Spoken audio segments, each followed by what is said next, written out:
Hey guys, welcome to Halloween Daily. Thanks so much for hanging out and talking to us today.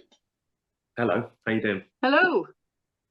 I love this movie, Oddity. I watched it a couple nights ago, and I haven't stopped thinking about it. It's just checks all the boxes for me as far as a good horror viewing experience. You know, we got some murder, some mystery, some ghosts. When you guys read a script like this, do you get excited to enter this supernatural horror genre world? Do you want to go? Yeah, do you want to go, Carolyn? I do. I do. Uh, I'd never. I've not. I don't know this genre very well, so I was very excited. I'd never done a horror film before. Working with a director at the early start of his early stage of his career. You know, this is only his second feature film. I'd watched his first film, Caveat, and loved it, and could clearly see passion and talent. So yeah, I was incredibly excited to be involved in this, and it was a great script as well. But at its heart, there was some really great kind of characters. There were really long scenes with like drawn out dialogue, so it felt like a good acting challenge as well as the shocks and the tension and the fear that's in there as well. There's like a really great story with a character driven story as well. Absolutely. And yeah, when I read the script, I really enjoyed it, and I've done a little bit of horror at this stage, and the more I do it, the more I learn how little I actually do know about horror, and for people like Damien, who is an absolute scholar of it, it's quite a joy to be involved in a project for someone with such a knowledge of the genre, and to be able to hand over that element of trust, because it's a mad concept when you think about it. When you read the blurb about what this movie's about, it's mental. And then because you completely trust the person who has written and directs it, you know that you're in good hands, because he's just, as Gwilym says, an encyclopedia of horror. So it's lovely to be able to kind of hand over. There's only a certain amount I know, and I'm just going to learn. and Yeah. like you said, Damien, early in his career, but clearly, got a ton of talent, and we love what he's doing in this genre space. And you kind of just hit on it. I was going to say the movie is weird in all the best ways, like really uniquely weird in all the best ways is what I got from it. And Carolyn, you mentioned working in the genre before. I love your work from a few years ago. One of my favorite little Halloween movies, You Are Not My Mother. I love that one as well. And I wanted Oh, to thank ask you. you with absolutely with this one. I mean, where to begin with the challenges of your work here? I mean, you're playing two roles. First of all, sisters, twins, two different roles, and then one of them is blind. And I don't even think I saw you blink throughout the film. If you did, I must have been blinking. But what kind of prep went into preparing to tackle these dual roles? Um, I think I learned pretty early on in the process that it wasn't something that I could do or on my own or depend on myself to do it. I knew that outsourcing was needed and trusting the other departments involved. Um, and it completely worked. I did my part, in with the prep, which is so boring to explain. It's fascinating when it's happening, but to explain it is so boring because it does involve just a lot of time of staring into the middle distance.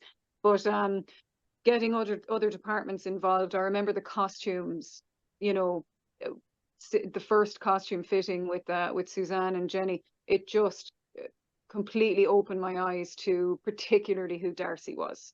Um, and I really felt that I hit the ground running then, and then the production design and walking into the world and into the set, and just the conversations consistently with Damien throughout of this script, because he knows what he's doing.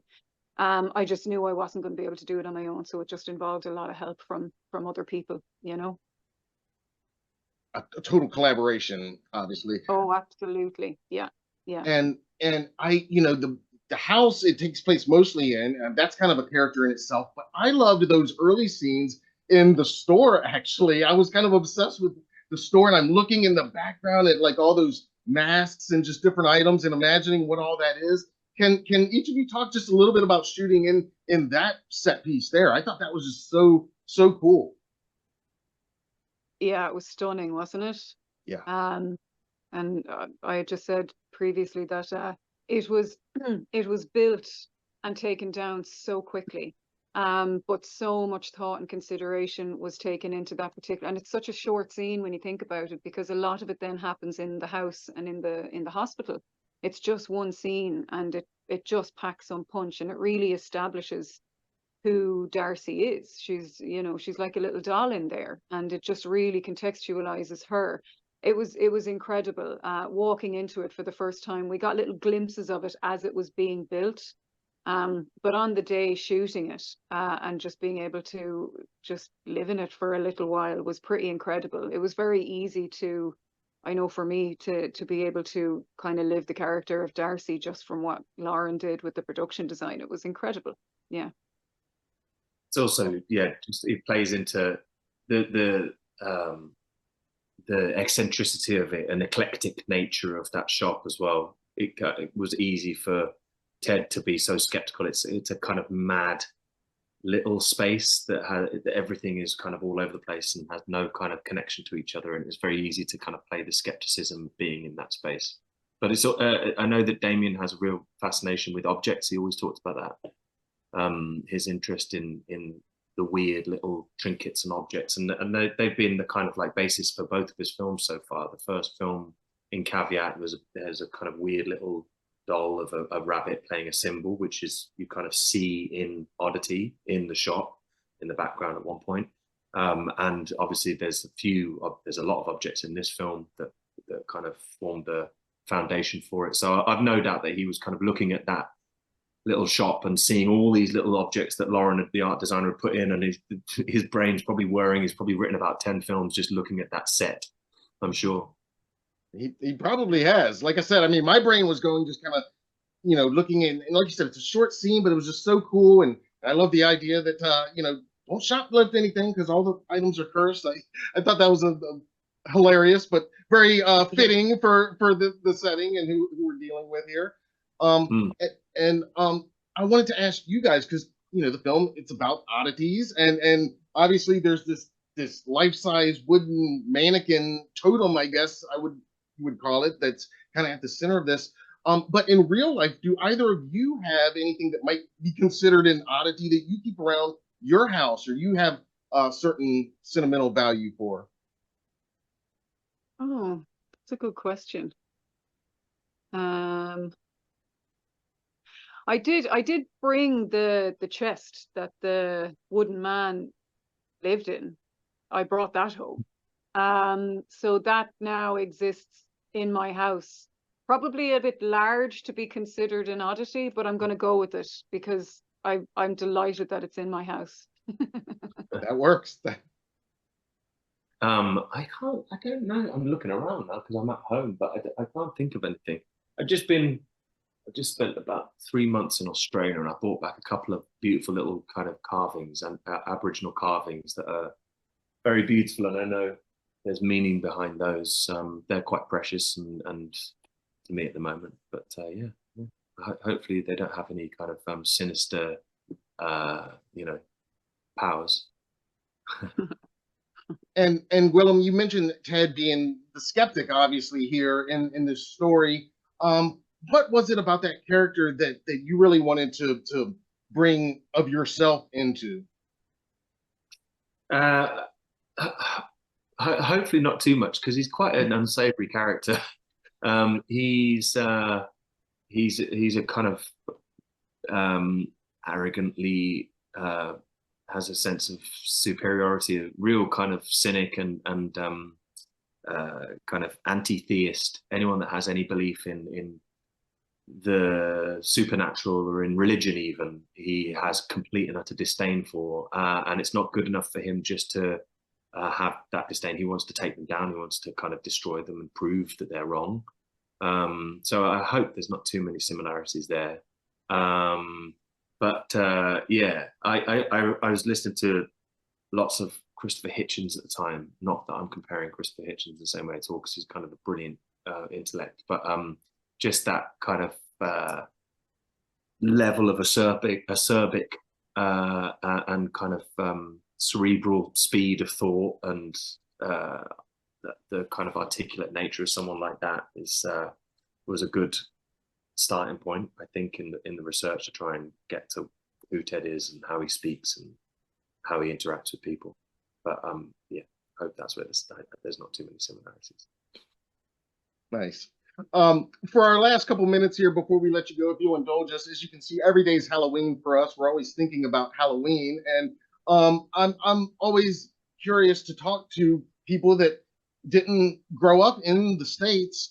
What is Halloween for you guys? What do you celebrate now, and do you have memories of celebrating in your childhoods growing up? What's Halloween mean to you guys? Well, being from Ireland, you know, the Irish invented it. Yeah. You know, we call it Samhain over here. Growing up, it was more of an event that occurred within our house.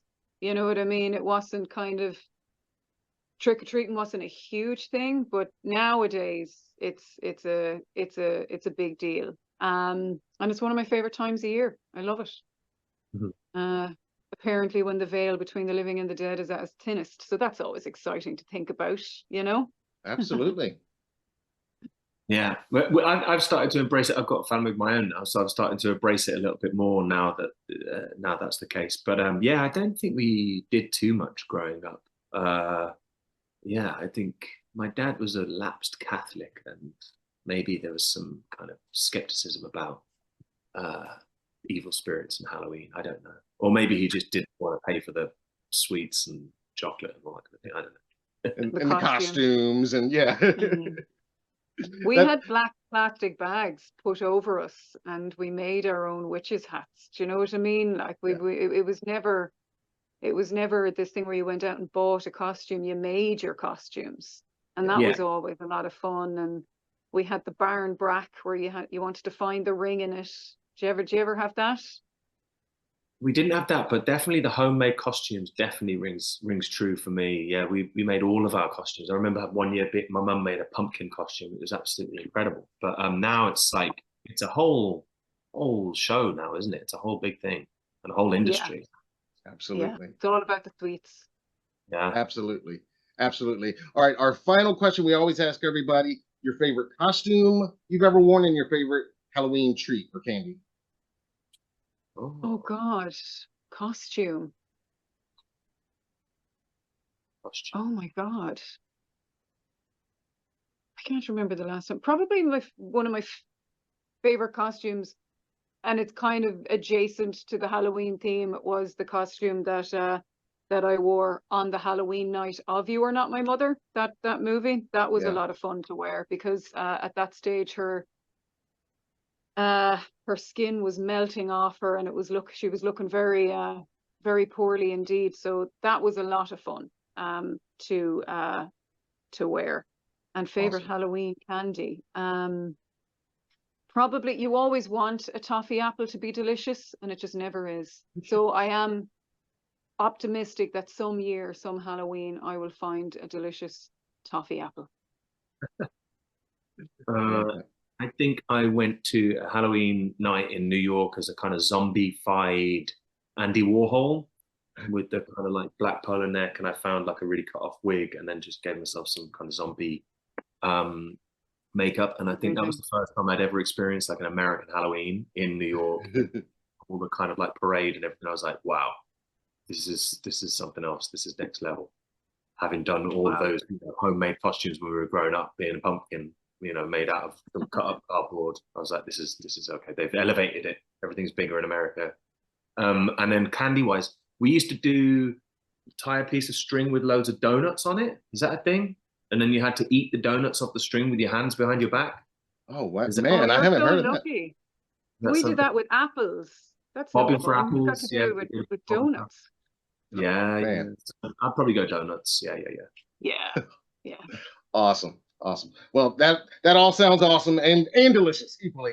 Again, guys, I can't thank you enough for taking the time to talk to us today. I love the movie, and this has been great talking to you both. I know you're super busy today. So instead of saying goodbye, every day is Halloween, so I just always end by saying Happy Halloween.